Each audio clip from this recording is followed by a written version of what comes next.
살아계신 우리 하나님 아버지, 오늘 또 이렇게 주 앞에 우리로 하여금 나올 수 있도록 힘과 지혜와 또 그런 시간과 열심 주심을 감사합니다. 이렇게 하나님께 나올 때 우리의 믿음이 주께 있음을 물질로 고백하는 모든 손길들이 있습니다. 그들의 물질이 하나님의 사업에 거룩하게 쓰여지게 도와주시되, 물질들인 그들의 영혼을 기억하셔서 그들이 더 하나님의 생명으로 충만하게 도와주시고 성령의 능력으로 충만하게 하셔서 이 땅에 사는 동안에 하나님의 은혜 가운데 살게 도와주시고 세상을 향하여서는 빛과 소금 역할을 감당하기 부족함이 없도록 하나님의 권능으로 역사해 주시기를 간절히 빌고 원합니다. 오늘 또 하나님께 나왔사오니 하나님 만나는 체험에 가까이 있게 도와주시고 하나님 주시는 놀라운 신령한 능력들을 소유하는 믿음의 시간 되게 도와주시며 우리가 또 이 예배를 통하여서 하나님께 더 한 발짝 가까워지는 귀한 시간 될 수 있도록 하나님이 함께 하시고 인도하여 주옵소서. 감사하고 예수님의 이름으로 기도합니다. 자, 우리 하나님 말씀은 에베소서 1장 23절을 같이 읽겠습니다.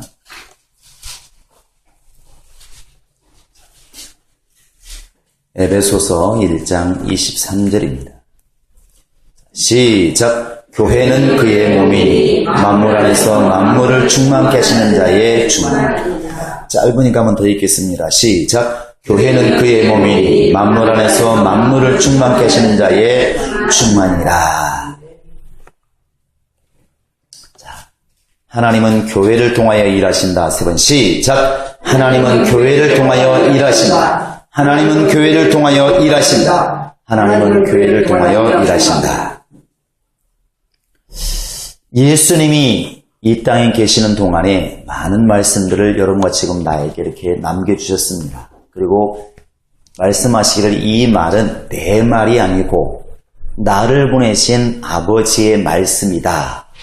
너희가 이 말을 들으면 살리라 이렇게 말합니다.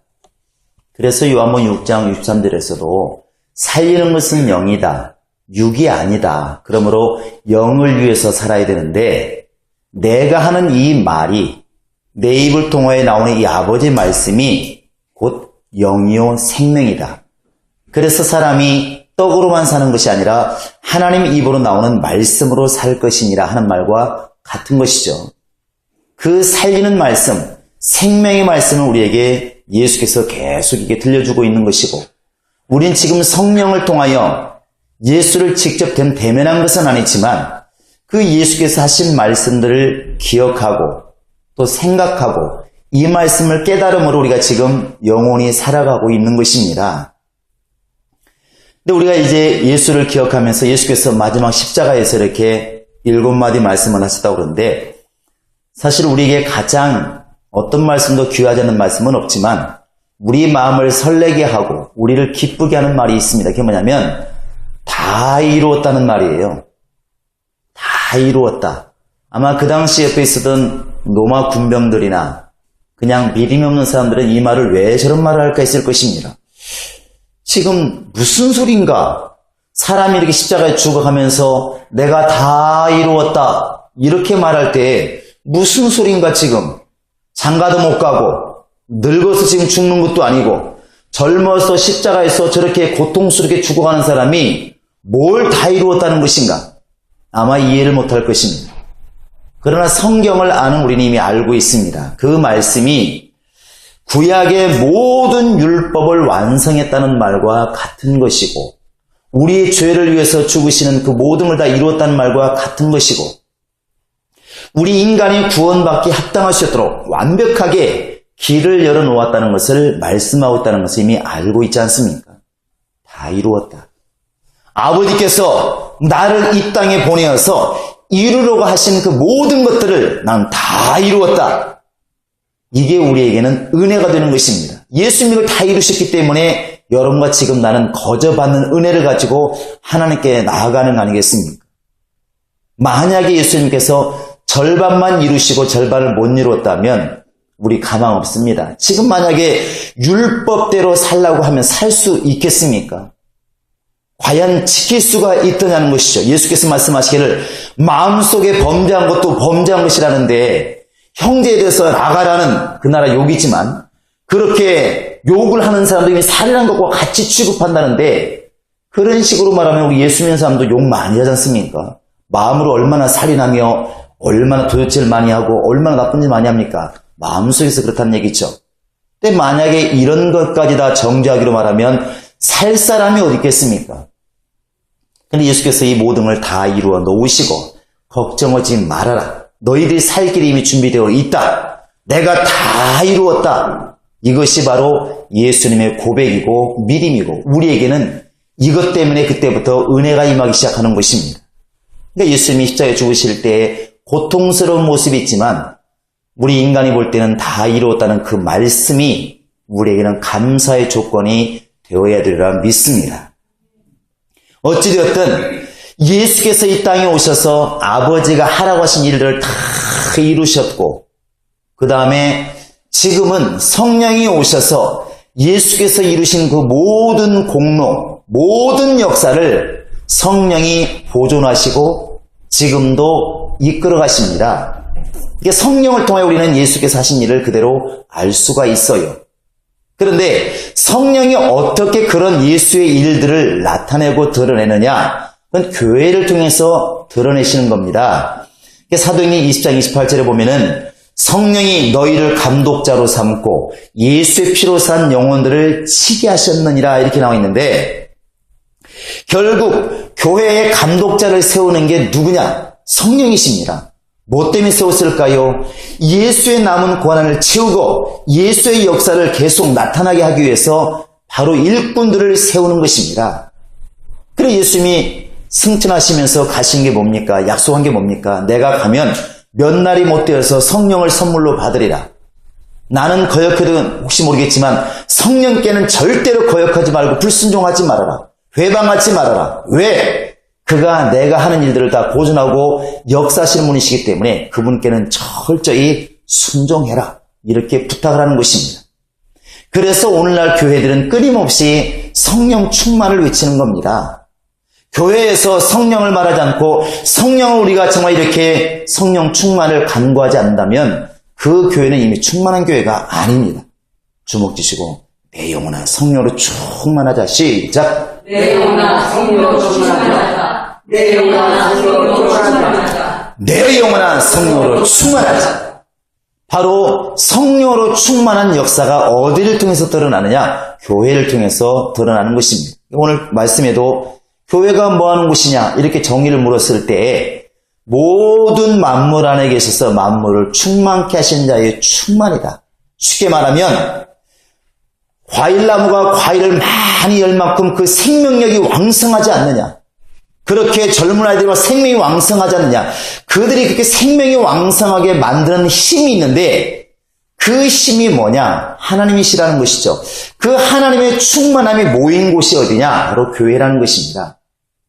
교회는 하나님의 가장 충만한 모습이 나타나는 곳이 바로 교회입니다. 달리 말하면 하나님의 사랑이 바로 예수를 통해서 나타나듯이 하나님의 사랑이 어디를 통해서 나타날까요? 자연이겠습니까? 교회겠습니까? 교회라고요. 하나님의 능력이 물론 만물을 통해서도 살아계신 것을 알지만 예수를 통해서 절정에 이르게 나타나는 것처럼 오늘날 이 성령을 통하여 교회를 통하여 하나님의 그 충만한 능력이 이렇게 드러난다는 것입니다. 어떤 교회가 좋은 교회일까? 어떤 교회가 충만한 교회일까? 충만한 교회라고 하는 것은 예수의 특성이 잘 드러나는 교회가 충만한 교회입니다. 세상의 어떤 법칙이나 또 세상의 어떤 제도나 이런 것들이 교회 안에 들어오면 언뜻 보면 잘 되는 것처럼 보이지만 반드시 망하게 되어 있습니다. 그러니까 한동안 왜 이렇게 교회들마다 뭘 했냐면 다단계라는 걸 했습니다. 그 취지가 별로 나쁘진 않았어요. 뭐라고 하냐면 목사님들, 장로님들도 많이 했다고 그렇죠. 직분자들도 많이 했다고 그럽니다. 근데 그들이 다단계를 시작하면서 뭐라고 그랬냐면 이 다단계를 해가지고 돈을 많이 벌어서 뭐 한다고? 교회를 돕겠다는 것이거든요. 합당치 못한 다단계는 결국 사람 장사인데 사람 장사를 해서라도 돈이 모아서 내가 교회를 돕겠다. 그래가지고 괜찮아 보이니까 그래서 이제 막 다단계를 목사도 장로도 어느 교회는 막 전교회 막 시작했다고 하지 않습니까? 그런 교회는 세월이 지나면 반드시 문제가 오게 돼 있습니다. 반드시 어려워진다는 것이죠. 로마에서 말하고 있는 게 뭐겠습니까? 아무렇게나 해도, 죄를 범해도, 내가 거짓말을 해도 하나님께 유익이 될 수 있다면 괜찮지 않느냐? 이렇게 하지 말라는 것입니다. 교회는 그러면 절대로 안 된다는 것이죠. 이걸 우리가 좀 잠깐 그림자처럼 볼 수 있는 것은 구약을 보면 알 수 있어요. 우리 한번 열왕기하 한번 16장을 볼까요? 사무엘상하, 열왕기하 16장입니다. 열왕기하 16장에 보시면 이 한 장 동안에 이제 아하스란 왕에 대해서 나옵니다. 아하스는 바로 이제 유다 왕인데 아하스가 누구냐면 여러분이 잘 알고 있는 왜 죽을 병에 걸렸을 때 내가 하나님의 전심전력 일을 열심히 했던 것을 좀 추억해 주시기를 원합니다. 그래가지고 이사야서 38장에 보면은 바로 자기의 수명을 15년 동안 연장시킨 사람이 있습니다. 굉장한 능력이에요. 오늘 죽을 사람이 하나님께 기도해가지고 15년을 연장시킨다는 것은 기도의 능력이 굉장한 겁니다. 그 사람이 누굽니까? 예, 히사시 하신 분들은 복이 있을 겁니다. 히스기야입니다. 히스기야. 그런데 그 히스기야 아버지가 이제 아하스예요. 근데 이때가 어떤 때냐면 남왕국과 북왕국이 갈라져 있을 때예요. 북왕국은 이스라엘이라는 이름으로, 남왕국은 유다라는 이름으로 이렇게 갈라져 있을 때입니다.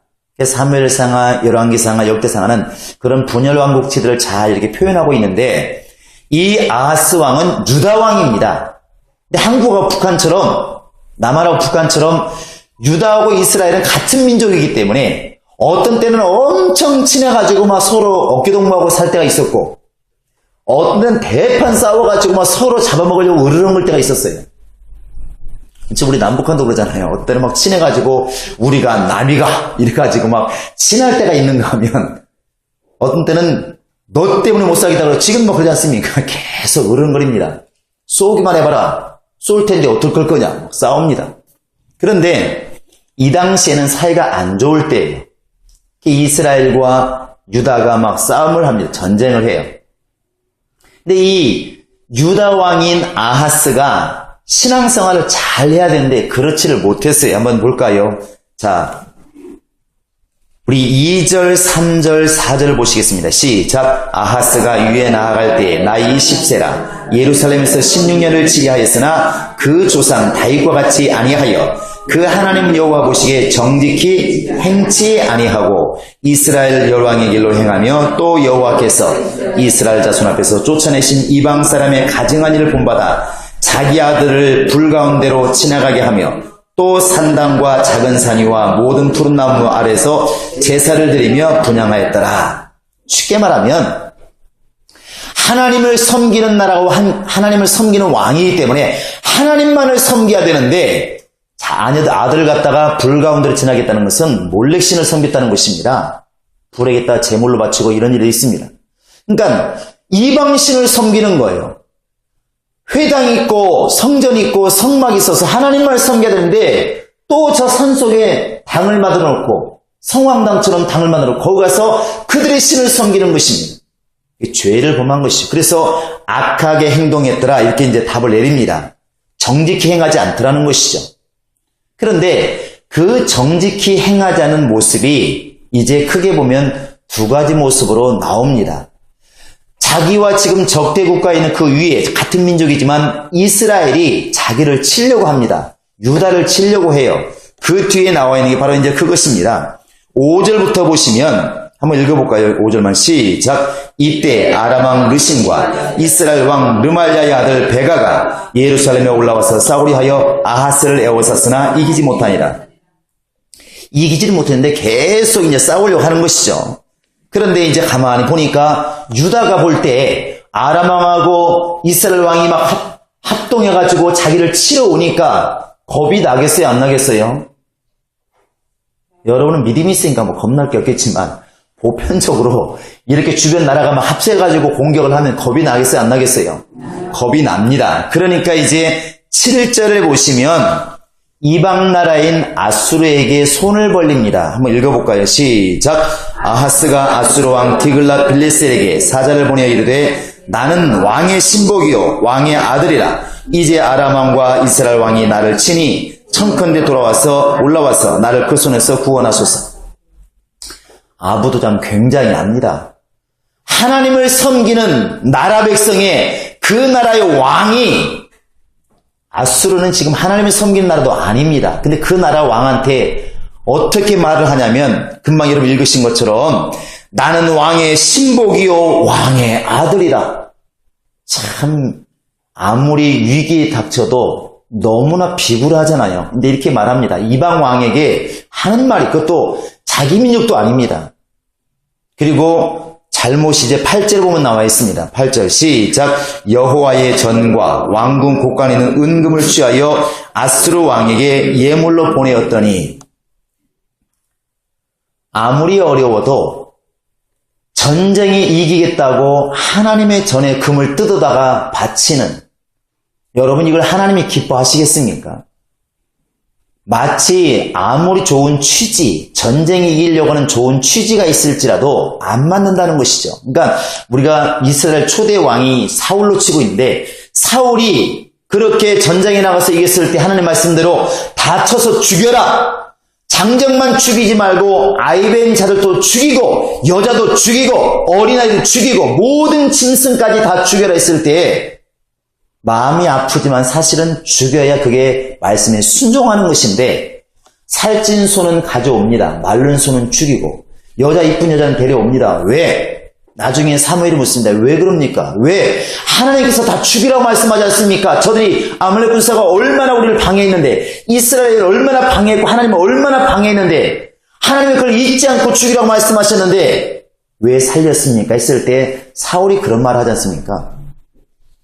내가 좋은 것은 취해서 나를 이기게 하시고 나를 세우리 하나님께 내가 바치려고 그런다고.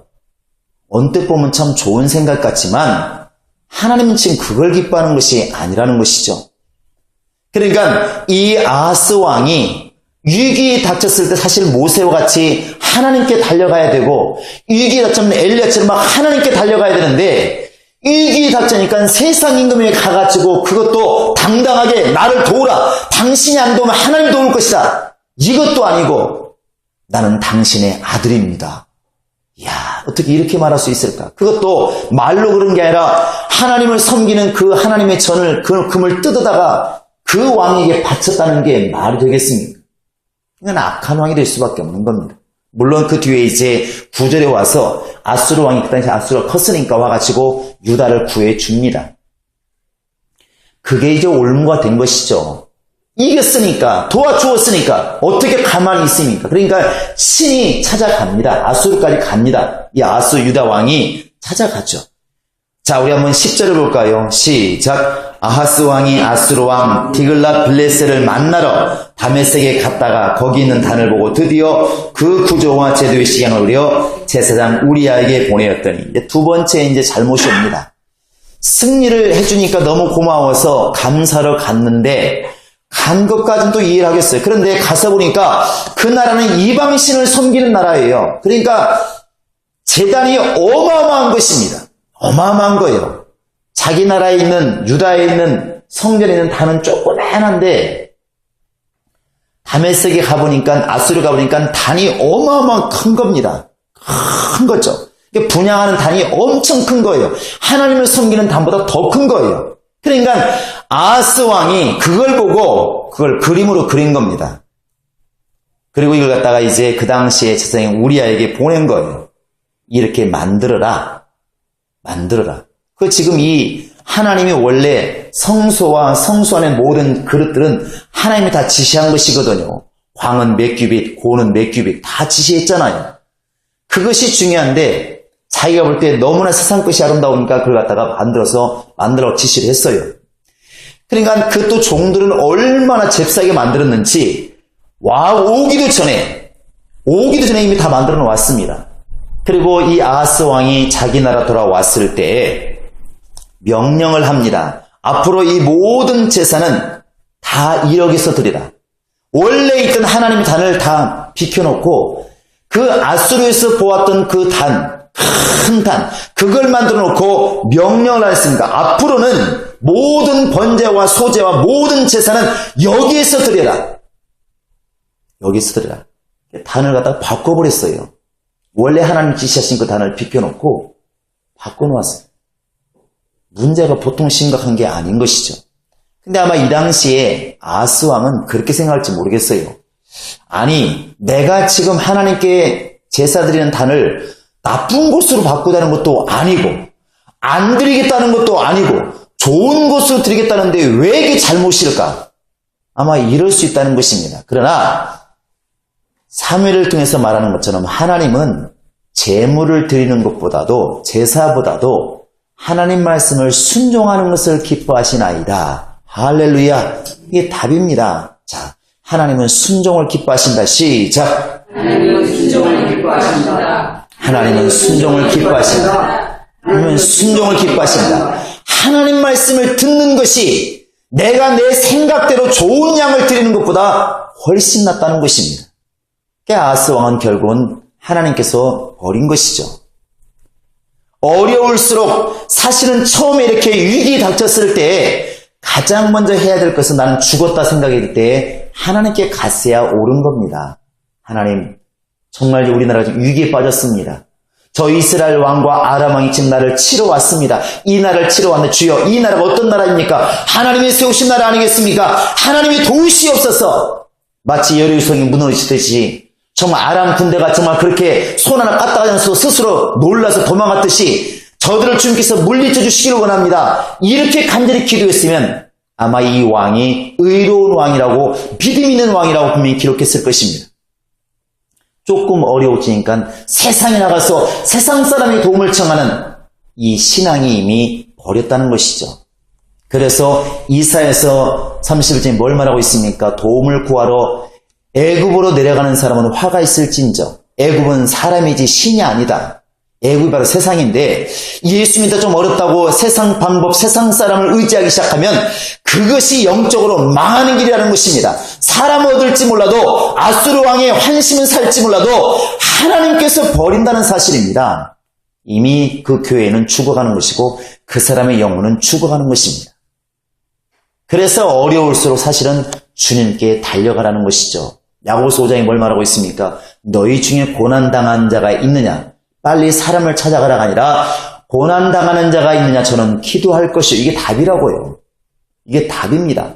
어려울수록 달려가라는 것입니다. 힘들수록 달려가라는 것입니다. 어린아이들이 놀이터에서 놀다가 기쁠 때, 좋을 때는 절대 엄마 안 찾습니다. 언제 찾습니까? 넘어져서 물밥 깨지고 친구한테 얻어맞고 그때는 반드시 엄마를 찾게 됐어요. 엄마! 찾습니까? 그때는 장난감도 필요 없습니다. 우리의 신앙이 지금 우겨쌈을 당하여서 도저히 헤어나올 길이 없을 때, 물질을 통하여, 환경을 통하여, 육체를 통하여 더 이상 헤어나올 길이 없을 때 사실은 그때 주님께만 나아가야 됩니다. 그게 답이라는 것이죠. 물론 이 유다왕 아하스처럼 아수르 왕을 찾아가면, 세상에 힘 있는 사람을 찾아가면 살 길이 열릴지 모릅니다. 그러나 그 사람과 가까워지고 세상과 가까워지는 순간에 주님으로부터는 멀어진다는 게 문제가 있다는 것입니다. 문제가 있다는 것이죠. 바로 우리 교회는 그래서 오직 주님 안에서 주님으로만 만족하려고 애써야 됩니다. 예수로만 성공하려고 몸부림쳐야 됩니다. 자, 내 영혼아 예수로만 만족하자. 시작. 내 영혼아 예수로만 만족하자. 내 영혼아 예수로만 만족하자. 내 영혼아 예수로만 만족하자. 이것과는 반대되는 사례도 있지 않습니까? 몇 년 전인가, 한 3년 됐나요? 그때 한동안 이게 기독교 서점가에서 히트를 친 책이 있습니다. 그 이용규 목사님, 그 몽골에서 선교사로 있는 이용규 목사, 그 내려놓음이라는 책이 아마 많이들 봤을 겁니다. 보셨나요? 안 봤으면 그냥 접기로 하고. 그 책이 1편, 2편 다 막 히트를 쳤습니다. 그 양반이 바로 이제 하버드 대학의 박사입니다. 박사 출신이에요. 엄청나게 앞으로는 성공할 일밖에 없는, 정말 잘 살 수밖에 없는, 뛰어날 수밖에 없는 그런 자격을 가진 사람인데, 그가 하나님의 음성을 듣고 모든 걸 다 학력이고 모든 것을 다 포기하고 몽골로 그냥 떠난 거예요. 선교사를 그냥 떠난 겁니다. 오직 내가 예수로만 만족하리라. 하나님으로만 만족하리라. 마치 바울처럼 모든 걸 다 내려놓고 몽골을 떠난 거예요. 그때부터 자기의 지식, 자기의 지혜, 자기의 상식을 의지하지 않고 주님 어떻게 쓰면 좋겠습니까? 끊임없이 묻는 것입니다. 그게 결단이었다는 것이죠. 자기의 모든, 지금 남들이 볼 때 부러워할 수 있는 모든 스펙을 다 내려놓고 예수로만 살겠다. 예수로만 살겠다. 근데 희한하게도 그런 길에서 하나님은 새로운 길로 인도하시더라고 하지 않습니까? 그래서 세월이 지나니까 하나님께서 교회를 세우게 하시고 학교에서 또 교수로 쓰게 하시고 그게 억지로 막 드는 게 아니라 자연스럽게 가더라는 것이죠. 모든 것을 내려놓으니까 예수만 붙잡고 내가 예수로만 만족하리라 예수로만 만족하리라 이렇게 하니까 그런 길이 열리더라는 것입니다. 그게 믿음입니다. 믿음이에요. 교회라고 하는 것은 예수만을 나타내야 되고 예수만을 의지해야 되고 예수만을 붙들어야 됩니다. 교회를 말하니까 나와 상관없는 게 아니라 사실 우리도 그래야 된다는 것이죠. 그래서 충만한 교회, 살아있는 교회가 해야 할 일은 뭐냐면 어렵다고 세상 제도, 세상 방법을 우리가 찾아가는 신앙이 아니라 어려울수록 예수께 매달리는 교회가 살아있는 교회입니다. 그러니까 살아있는 교회는 교회가 어려웠지만 기도 소리가 커진다고 그럽니다. 기도 소리가 커진대요. 교회가 막 잘 돌아갈 때 부흥하고 막 성장하고 즐거울 때는 찬송 소리가 커지고 교회가 어려워지면 막 갑자기 새벽 기도 인원이 늘어나고 철야 기도 인원이 늘어나고 기도해야 싶어서 막 기도하는 사람이 많아진다는 것입니다. 그게 나타나는 현상이라는 것이죠. 우리 교회도 그런 교회가 되기를 소망합니다. 근데 안 좋은 교회는 반대로 간답니다. 교회가 어려워지면 말이 많아지고 그러니까 교인들끼리 막 쑥덕거리는 것이죠. 밖에서. 구양예배는 1시간 드리고 교회에 대한 비난은 2시간 동안 앉아서 하고 있는 것입니다. 이제 그건 어려운 교회예요. 어려운 교회. 절대로 좋은 교회가 아닙니다. 그리고 즐거울 때는 이제 교회는 또 기억하지 않는 거. 이제 보통 문제가 아니죠. 우리 교회는 정말 어려울수록 입 다물고 하나님께 가는 교회가 되었으면 참 좋겠습니다. 어떤 일이 되었든 즐거울 때 막 찬양 소리가 넘치는 교회가 됐으면 참 좋겠습니다. 할렐루야. 그래서 우리 교회는 바로 예수의 모습이 나타나기를 소망합니다. 그 예수의 모습이 뭘까요? 예수가 하신 일을 보면 알 수 있어요. 예수는 아버지께 대한 모습, 마귀에 대한 모습, 인간에 대한 모습이 정확히 표현됩니다. 빌립보서 2장 8절에 뭘 나왔습니까? 예수는 아버지에 관한 하나님 아버지에 관한 자기를 보내신 아버지에 관한 절대로 올라서질 않습니다. 권위에 도전하지 않아요. 물론 동등되시지만 거기에 뭐라고 했습니까? 죽기까지 복종하시는 글이 있어요. 복종하지 않아도 괜찮을 만큼 동등하실지라도 스스로가 자기를 낮추어서 아버지는 나보다 크심이라 아버지에 관한 절대적으로 복종했다는 것입니다. 좋은 교회가 어떤 교회겠습니까? 예수와 같이 그렇게 하나님의 아버지에 대해서 예수에 대해서 말씀 앞에 겸손히 무릎 꿇는 교회가 좋은 교회입니다. 우리 교회는 그런 교회가 되기를 원합니다. 비록 눈앞에 손해가 있을지라도 하나님 말씀이 정말 지배하는 교회가 되고 하나님 앞에 순종하는 교회가 될 수 있다고 한다면 예수의 권위에 절대 도전하지 않는 그런 교회가 될 수 있다고 한다면 우리 교회는 분명히 살아있는 교회가 될 수가 있을 것입니다. 여러분 개인도 그러한 믿음을 소유하시기 바랍니다. 예수의 자리에 절대로 내가 앉지 않도록 여러분 조심하시기 바랍니다. 그게 은혜입니다. 그게 예수의 모습이에요. 또한 마귀에 대해서는 아주 단호하지 않습니까? 그래서 아무리 베드로를 할지라도 베드로가 주여 죽지 마시옵소서 그러야 하지 마시옵소서 죽으시면 절대로 아니 되옵나이다 이렇게 말했을 때 사탄아 내 뒤로 물러가라. 마귀가 하는 일, 사탄이 하는 일에 대해서는 아주 민감하게 보았다는 것이죠. 그것이 비록 자기가 가장 사랑하는 제자를 통해서 나온 말이라 할지라도 하나님의 일을 방해하는 것에 대해서는 아주 무섭게 단호하게 보고 있다는 것입니다. 마태복음 4장에 보면은 마귀에게 이렇게 3번이나 시험 받으신 이야기가 나옵니다. 이 돌덩이를 떡덩이로 만들어 먹어라. 뛰어내리라. 영광을 내게 바치라. 내가 모든 걸 주겠다. 이렇게 했을 때에 생각해보면 광야라고 말하고 있습니다. 아무도 주변에 없어요. 아무도 없어. 예수님이 마귀에게 속았다 할지라도 누구도 말할 사람 없습니다. 본 사람이 없으니까. 그런데 사람이 있고 없고를 떠나서 마귀에 대해서는 아주 단호하다는 것입니다. 물러가라! 오직 하나님께만 경배하라고 말씀하셨느니라. 시험치 말라. 하나님을 절대 시험해서는 안 된다. 마귀는 물러갈 수밖에 없는 것입니다. 단호하다는 것이죠. 아주 단호하다는 것입니다. 어떤 교회가 충만한 교회일까요? 마귀의 역사에 대해서, 사단의 역사에 대해서는 아주 단호한 것입니다. 어떤 사람이 충만한 사람이겠습니까? 마귀의 역사, 어둠의 역사에 대해서는 아주 단호하게 대처할 수 있는 그런 영감, 그런 것이 바로 능력 있는 성도가 될 수가 있는 것입니다.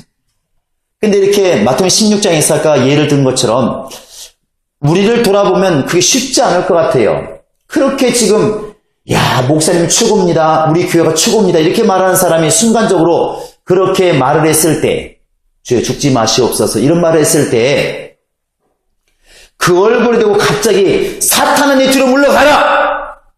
이걸 분별하기도 쉽지 않고 그렇게 말하기도 쉽지 않다는 것입니다. 왜? 그 사람은 시험 들을까 봐서. 예수는 단호했어요. 그런 부분은 단호했다는 것입니다. 아무리 사랑하는 사람이랄지 사랑하는 것은 사랑하는 것이고 단호한 것은 단호했다는 것입니다. 원수에 대해서는 아주 단호해야 되고 단호하기 위해서는 그 원수의 하는 일들을 분별해낼 수 있는 영감이 있어야 된다고 생각을 합니다. 그게 능력이라는 것이죠. 옛날에 시골에 살 때 보니까 그 대학생들이 이렇게 농촌활동이라고 그러나요? 봉사활동이라나요? 방학 때 오는 거.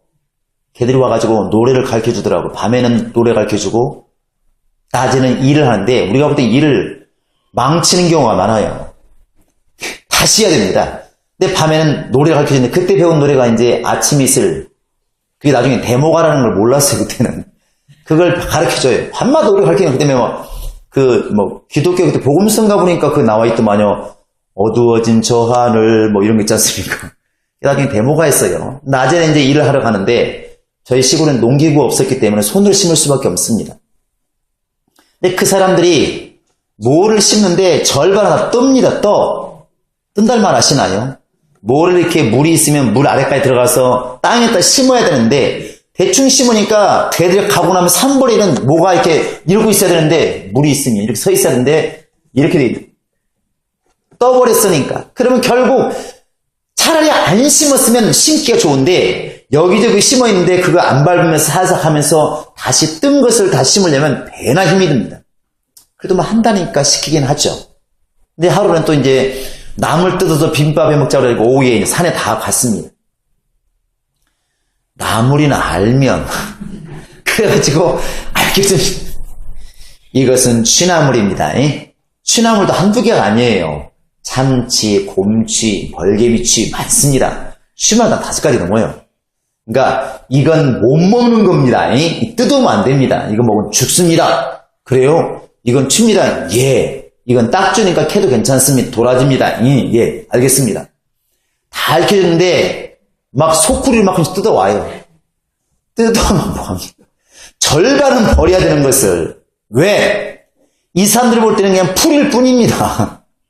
풀일 뿐이에요. 그러니까 잔뜩 뜯어왔지만 풀인지 먹는 풀인지 못 먹는 풀인지 이게 나물인지 그냥 풀인지 구별 못하는 거죠. 이게 비슷한 다 뜯어오는 겁니다. 분별할 만한 능력이 없으니까 사실 그거 분별해준 사람이 없으면 그거 먹으면 안 됩니다. 죽게 돼 있어요. 그래서 애당초에 버섯도 먹지 말라고 하지 않습니까? 물론 먹지 말라는 겁니다. 먹고 죽으니까.